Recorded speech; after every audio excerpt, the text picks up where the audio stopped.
What is a controlled experiment and why would you want to do one? Maybe you have an idea that you think might explain a situation.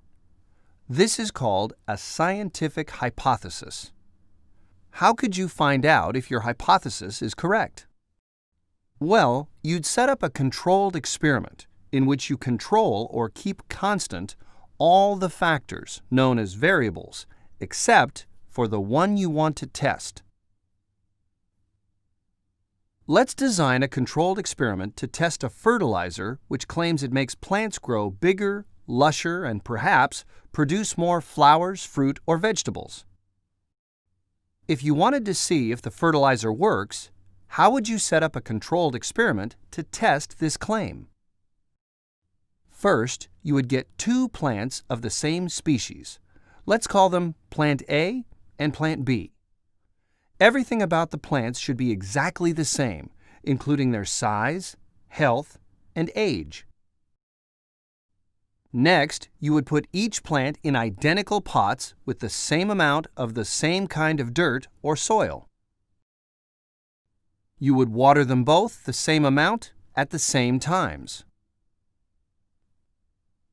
You would also put the plants next to each other in the same place, such as a windowsill, so that they're both exposed to the same amount of sunlight and kept at the same temperature. It's important that everything is the same, because the purpose of your experiment is to find out whether or not the fertilizer works. So, what would be different?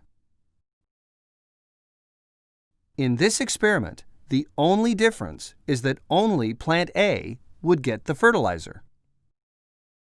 Now remember, your hypothesis is that plant A, which is getting fertilizer, will grow bigger compared to plant B, which isn't getting any fertilizer.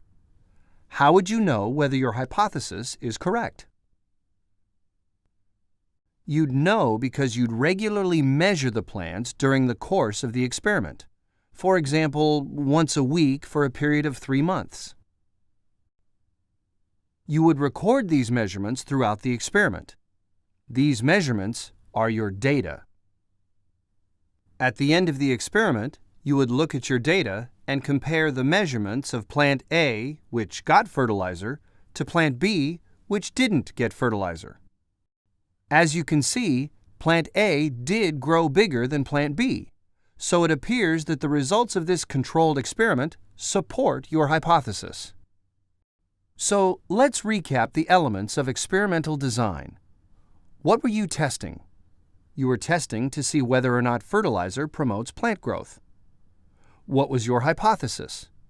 The hypothesis was that the plant that got fertilizer would get bigger than the plant that didn't get fertilizer.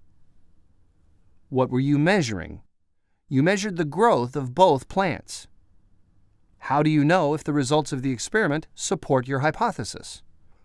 Well, if your hypothesis is true, you would have seen that the plant that got the fertilizer actually did get bigger than the plant that didn't get any fertilizer. The variable you were testing, in this case the fertilizer, is called the independent variable. And the thing you were observing, measuring, and expecting to change because of that independent variable was plant growth. In this experiment, plant growth is the dependent variable. We'll go over independent and dependent variables in more detail in another video.